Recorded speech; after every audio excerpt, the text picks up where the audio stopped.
जोहार दोस्तों, आप सभी को आपका अपना चैनल नाग पूर्णिमा फाउंडेशन में स्वागत है। आज की इस वीडियो में हम लोग गुप्तकाल और झारखंड के बारे में चर्चा करेंगे।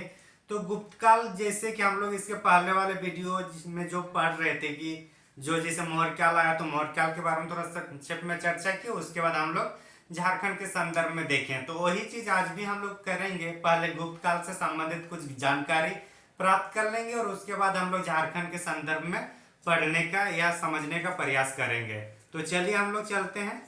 तो इसके पहले अगर हम लोग गुप्तकाल मतलब गुप्तकाल के पहले अगर हम लोग मौर्योत्तर काल अगर वाला देखे हैं, तो उसमें हम लोग देखे थे कि जो विदेशी राज था, विदेशी राज में जो थे,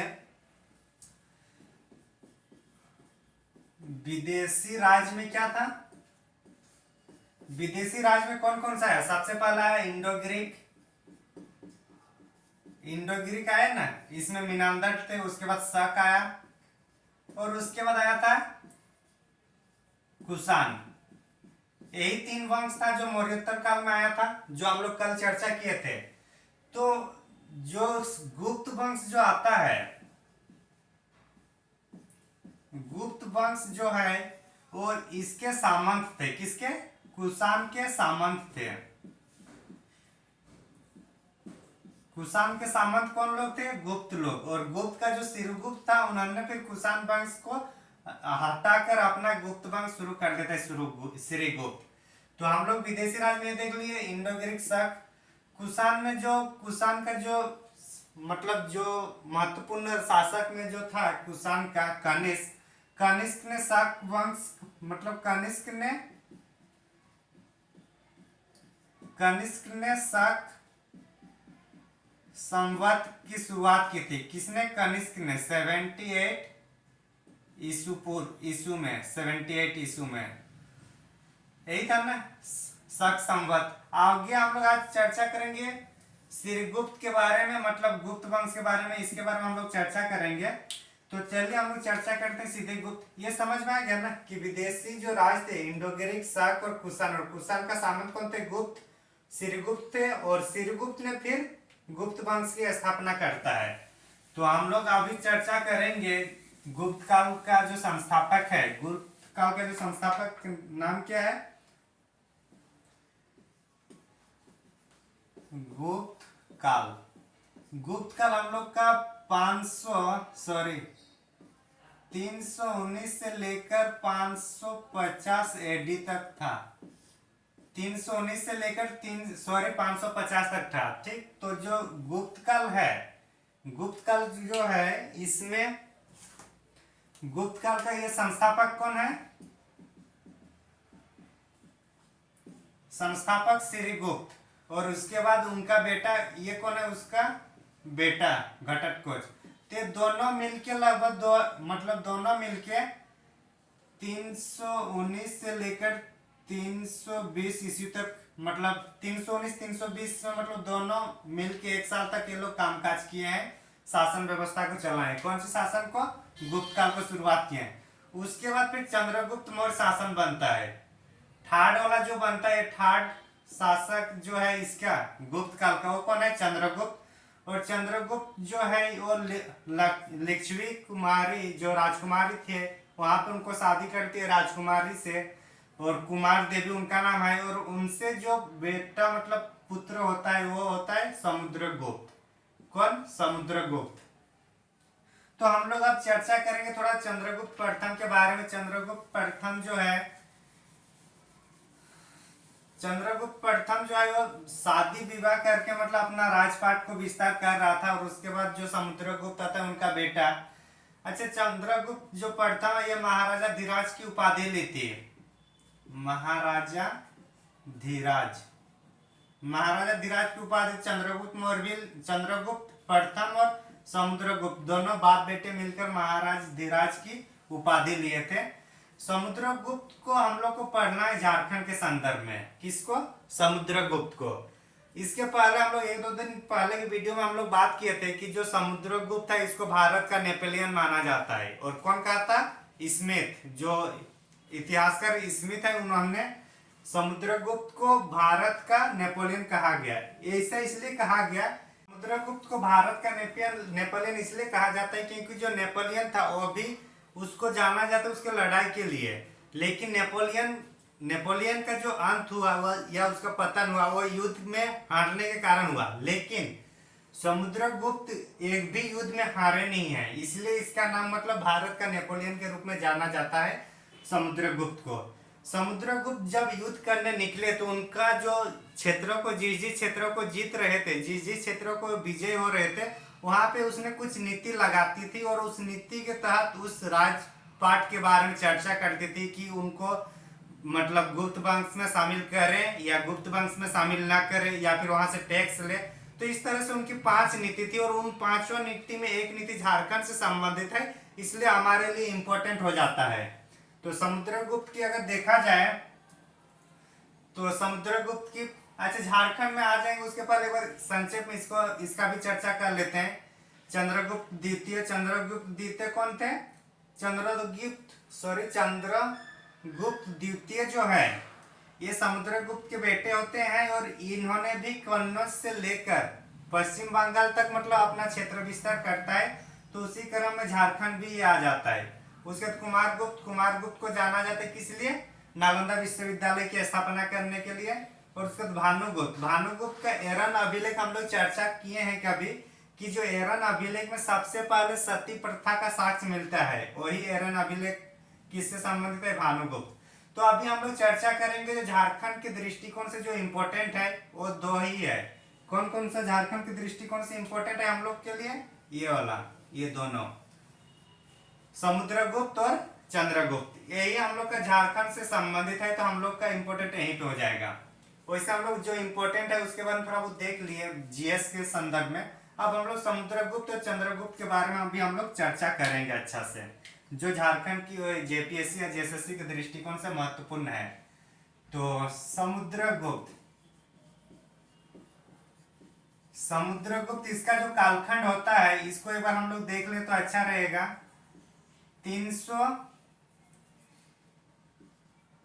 350 होगा, 350 से लेकर 380 एडी। ये किसका है? 350 से लेकर 380 तक जो है ये हम लोग का समुद्रगुप्त का कालखंड है। तो अब हम लोग इसमें देखेंगे कि जो समुद्रगुप्त जो भी मतलब विभिन्न क्षेत्रों को जीतता था वहां ये कुछ नीति बनाती थी। तो सबसे पहला जो नीति की हम लोग चर्चा करेंगे, इसकी जो युद्ध में जो नीति लगाई थी वो था पहला वाला तो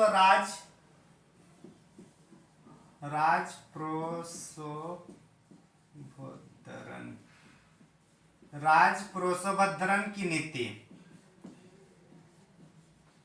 राजप्रोसोभद्रन की नीति, इसके तहत क्या होता था ना कि जो क्षेत्र को जीतते थे, जो उत्तर भारत का जो क्षेत्र था, नॉर्थ इंडिया का जो क्षेत्र जीतते थे, उनको गुप्त काल में गुप्त वंश में शामिल करना था। ठीक, इसके राजप्रोसोभद्रन की नीति के तहत। दूसरा नीति इन्होंने जो शुरू की थी वो था हम लोग का सर्वकर धनाज्ञाकरण। सर्वकर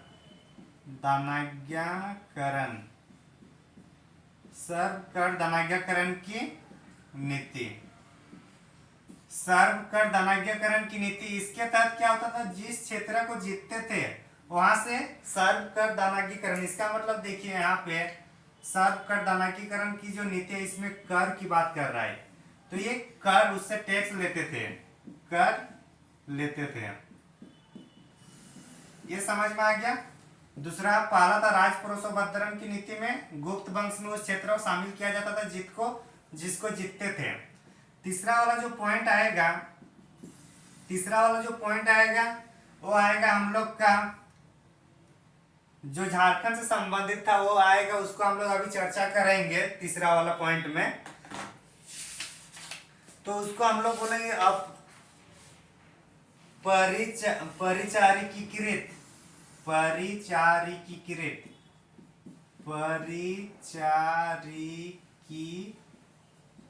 नाम भी थोड़ा अच्छा से देखना है क्योंकि ये झारखंड से संबंधित है।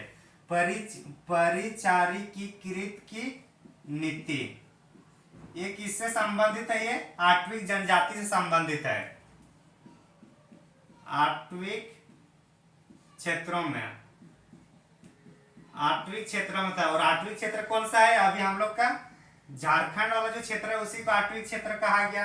तो आठवीं क्षेत्र के लिए कौन सी नीति लाई गई थी समुद्रगुप्त के विजय अभियान के दौरान?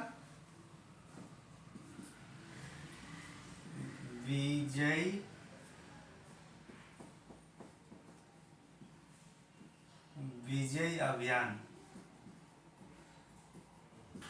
विजय अभियान के दौरान ये सब नीति लाई गई थी। तो जो परिचारिकीकृत की नीति है ये आठवीं क्षेत्र के लिए आता है। और आठवीं, चूंकि ये सब कहाँ पता चलता है हम लोग को? समुद्रगुप्त का जो प्रयाग प्रशस्ति, प्रयाग प्रशस्ति किसने लिखे थे? समुद्रगुप्त का जो अभिलेख था, जो प्रशस्ति था समुद्रगुप्त का, उसका नाम था प्रयाग प्रशस्ति ना। तो प्रयाग प्रशस्ति में इसको क्या कहा गया? झारखंड वाले क्षेत्र को मुरुंड प्रदेश ना, यही क्या है ना, मुरुंड प्रदेश। तो मुरुंड प्रदेश में कौन सा नीति लगाई गई? परिचारिकीकृत की नीति। और परिचारिकीकृत का मतलब होता है कि दास बनाना। क्या बनाना? दास बनाना। तो हम लोग का ये इंपॉर्टेंट है, जो परिचारिकीकृत की नीति जो समुद्रगुप्त ने लगाया है, समुद्रगुप्त ने विजय अभियान के दौरान जो मुरुंड प्रदेश में लगाया है आठवीं लोगों को, वो क्या है? दास बनाना। मतलब जो जनजाति क्षेत्र, जो जनजाति थे उन लोगों को क्या किया इन्होंने? दास बनाया। अपने घर के, अपने महल के काम काज के लिए दास बना के रख दिया। तो क्वेश्चन अगर ये पूछ दे कि समुद्रगुप्त का जो नीति था परिचारिकीकृत की नीति, उसका उद्देश्य क्या था या उसमें क्या करना होता था? तो दास बनाते थे जनजातियों को। तीसरा समझ में आएगा। चौथा वाला जो है यहाँ पर, चौथा एक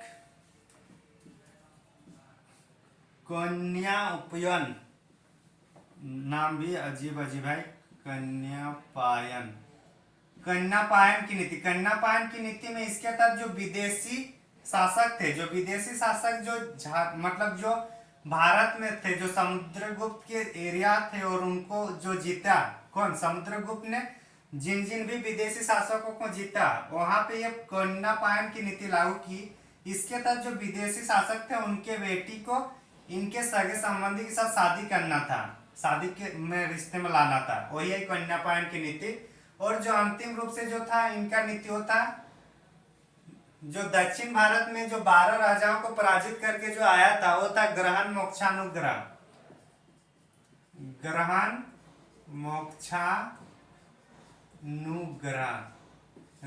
मोक्षानुग्रह की नीति किसके लिए था? ये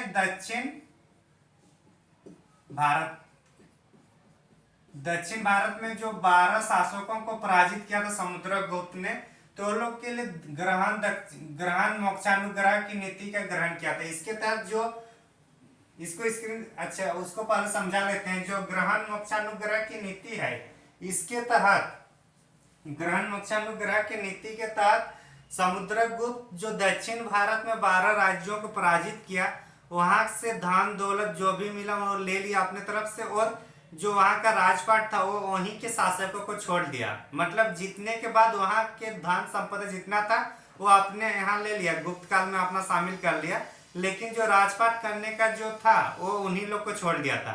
इसी के कारण इसको यथार्थवादी शासक के रूप से जाना जाता है। किसको? समुद्रगुप्त को यथार्थवादी शासक के रूप में जाना जाता है, क्योंकि उनको लगा था कि भारत, इसका जो गुप्त काल का है, हम लोग का मतलब मध्य भारत में था और दक्षिण भारत वहां तक वो कंट्रोल नहीं कर पाता। इसी कारण इन्होंने सोचा कि वहां जब हम लोग कंट्रोल नहीं कर पाएंगे तो क्यों ना वहां से जीत कर धन संपदा जो भी आए उसको अपने राजकोष में शामिल करे और उस क्षेत्र को उन्हीं लोग को वापस कर दिया जाए। यही कारण इन्होंने सोचा था और उन लोग को अपना जो राजपाट था वो दक्षिण भारत के राजाओं को छोड़ दिया और ये अपना शासन संभालने के लिए फिर उत्तर भारत आता है और राजपाट शुरू करता है। तो हम लोग को यहाँ पे जो इम्पोर्टेंट है समुद्रगुप्त में इम्पोर्टेंट है प्रयाग प्रशस्ति। प्रयाग प्रशस्ति कौन लिखे थे? हरिसेन। दिख रहा है ना? अच्छा, ये सब का तो काम नहीं है, अभी हम लोग मिटा देते हैं इसको। तो जो प्रयाग प्रशस्ति का लेखक कौन है?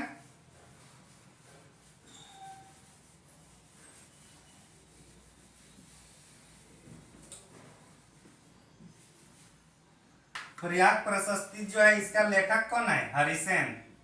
तो ये हम लोग के लिए इम्पोर्टेंट हो जाता है कि क्योंकि इसी में प्रयाग प्रशस्ति में ही मुरुन कहा ना हम लोग को, झारखंड का प्रदेश को, और इसी में हम लोग देखे क्या क्या देखे, हरिसेन प्रयाग प्रशस्ति लिखे, और उसमें क्या है, परिचारिकीकृत की नीति, ये झारखंड से संबंधित है। ये हम लोग देखे, ये 8वीं प्रदेशों के लिए है। तो हम लोग का समुद्रगुप्त के बारे में जो झारखंड के संदर्भ में था वो हम लोग चर्चा कर लिए। अब हम लोग चर्चा करेंगे चंद्रगुप्त द्वितीय के टाइम। समुद्रगुप्त के बाद आता है चंद्रगुप्त द्वितीय, तो उसमें थोड़ा चर्चा करेंगे क्योंकि उसमें भी झारखंड का उल्लेख है और उनका भी योगदान है। उनके भी इतिहास के कालखंड में झारखंड का पन्ना शामिल है। तो उनके इतिहास को हम लोग थोड़ा देख लेते हैं। चंद्रगुप्त द्वितीय के टाइम, चंद्रगुप्त सेकेंड, चंद्रगुप्त द्वितीय के सेकंड, इसका जो था ना, एक्चुअली इनका जो राज विस्तार था, राज का जो विस्तार था, उज्जैन, उज्जैन से लेकर बंगाल तक था। उज्जैन मतलब मध्य प्रदेश और ये मतलब वेस्ट बंगाल। तो ये दोनों के बीच ही में तो झारखंड है, झारखंड तो इस दोनों के बीच है। तो इसका मतलब है कि जब चंद्रगुप्त द्वितीय जब शासन कर रहे थे तो उस टाइम वो झारखंड पर भी उसका शासन था। इसका मतलब यही हो रहा है ना। तो ये हम लोग देखेंगे। अच्छा, चंद्रगुप्त द्वितीय के टाइम इनका जो था, ये चंद्रगुप्त द्वितीय जो है, इसी के संदर्भ में हम लोग और एक चीज देखते हैं कि इसके टाइम जो फाइयान आते हैं, कौन आते हैं? फाइयान। फाइयान नाम सुने होंगे। पहले हम लोग जो ऐतिहासिक स्रोत की बात किए थे, झारखंड के इतिहास का ऐतिहासिक स्रोत जब हम लोग पढ़े थे तब हम लोग फाइयान की बात किए थे। तो ये फाइयान वही है और किसके शासनकाल में आया है? चंद्रगुप्त द्वितीय के शासनकाल में आया है। इसका बुक का नाम क्या था?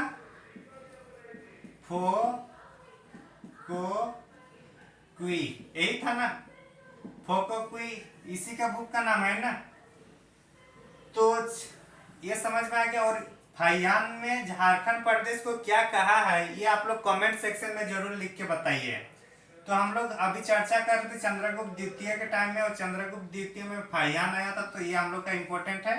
और ये फोको क्यू में झारखंड के बारे में क्या लिखा है ये कमेंट में बताना है। तो ये सब जो गुप्त वंश का जो संबंधित था, अब हम लोग देखते हैं, ये मतलब शासक से संबंधित है। अब हम लोग एक चीज देखेंगे कि गुप्त काल को जो स्वर्ण काल कहा जाता है, गुप्त काल को स्वर्ण काल क्यों कहा जाता है?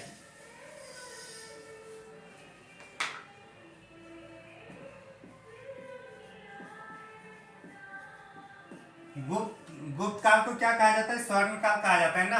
भारतीय इतिहास का स्वर्ण काल, स्वर्ण काल किसको कहा जाता है? गुप्त काल को। और गुप्त काल को स्वर्ण काल कहने का मतलब इसमें क्या था?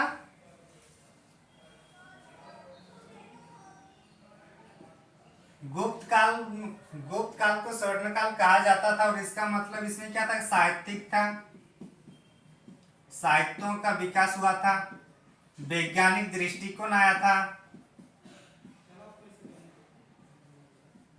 वैज्ञानिक दृष्टिकोण आया था, और क्या था? वैज्ञानिक दृष्टिकोण था। और उसके बाद हम लोग देखे थे मंदिर स्थापित कला, मंदिर स्थापित कला। इसका मतलब हो रहा है कि जो गुप्त काल में सबसे पहले मंदिर, जो अभी हम लोग मंदिर देखते हैं, तो मंदिर बनाने की या निर्माण करने की जो शैली सबसे पहले कहाँ देखी गई है? गुप्त काल में। तो गुप्त काल से ही मंदिर निर्माण शुरू हुआ था। तो ये हम लोग के लिए इंपॉर्टेंट हो जाएगा अब, क्योंकि झारखंड में भी 3 जगह ऐसा है जहाँ पे गुप्त काल के मंदिर का अवशेष हम लोग को मिलता है। तो सबसे पहले मतलब मंदिर निर्माण की शुरुआत। मंदिर निर्माण की शुरुआत कहां से हो रही है? गुप्त काल से। तो अब हम लोग ये चर्चा करेंगे कि जो गुप्त काल के टाइम जो मंदिर निर्माण करने की शैली जो शुरू हुई है, वो क्या झारखंड में क्या इनका अवशेष है? क्या गुप्त काल में कोई ऐसा साक्ष्य है जो झारखंड में बनाया गया है या झारखंड में अवस्थित है? तो उसको हम लोग अब चर्चा करेंगे। आखिर है तो कौन सा है, और नहीं है तो फिर चर्चा करना है ही नहीं। लेकिन हम लोग को ये जानते हैं हम लोग कि जो गुप्त काल के टाइम झारखंड में भी 3 जगह पे मंदिर स्थापित कला का अवशेष मिलता है, तो उसको हम लोग अब चर्चा करेंगे। तो इसके तहत हम लोग क्या करेंगे, चर्चा करेंगे अब कौन कौन सा क्षेत्र है। 3 क्षेत्र है, जैसे हम लोग चर्चा किए अभी। तो इसका जो 3 क्षेत्र है, पहले तो एक सतगावा है। सतगावा अभी प्रेजेंट में कहाँ पे? कोडरमा में है। सतगावा में एक है, रांची में एक पिठोरिया का किला है, वहां पर एक है, और एक जगह है, उसके बारे में हम लोग चर्चा करते हैं। और एक जगह आपका मधुरी। तो यहाँ पे 3 क्षेत्र है, उसको हम लोग एक बार देख लेते हैं।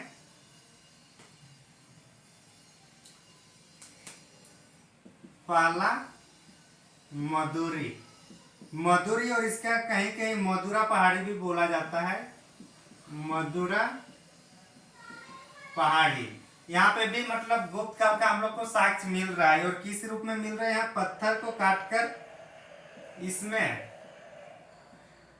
पत्थर को काटकर मंदिर बनाया गया है। मंदिर का निर्माण मतलब पत्थर जो है उसको काटकर, मतलब जो रॉक स्ट्रक्चर होगा, इस टाइप से अगर रॉक है तो उसको कटिंग करके उसको मंदिर बनाया जाता है। मतलब मधुरा या मधुरा पहाड़ी, मधुरी या मधुरा पहाड़ी जहाँ पे है हजारीबाग में, या हम लोग का हजारीबाग में है। तो हजारीबाग में क्या है, मधुरा या मधुरी जो पहाड़ी है, वहां पे पत्थर को काटकर मंदिर का निर्माण किया जाता है। दूसरा हम लोग जो देखेंगे अब, वो है हम लोग का सतगावा। सतगावा सतगावा वर्तमान में अभी कोडरमा में है। कहाँ पे है? कोडरमा में सतगावा है। यहाँ पे भी मतलब मंदिर का साक्ष्य मिलता है, मंदिर के अवशेष। मंदिर के अवशेष ये हम लोग देख लिए सतगावा। और एक तीसरा क्या बताए थे? 3 साक्ष्य मिलता है ना गुप्त काल का, तो तीसरा जो है हम लोग का पिठोरिया। दिख रहा है ना? अच्छा कोई नहीं, इधर लिख देते हैं। तो स्वर्ण काल में मंदिर निर्माण की शैली जो था वो मतलब गुप्त काल में शुरू हुई थी, और उसी दौरान झारखंड में भी 3 जगह ऐसा साक्ष्य मिलता है गुप्त काल से संबंधित। तो तीसरा अभी हम लोग इधर देखते हैं, वो है रांची का पिठोरिया।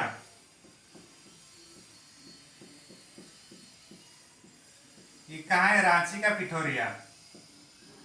रांची का पिठोरिया में यहाँ पे मतलब कुआं का एक साक्ष्य मिलता है, पहाड़ी पर अवस्थित कुआं।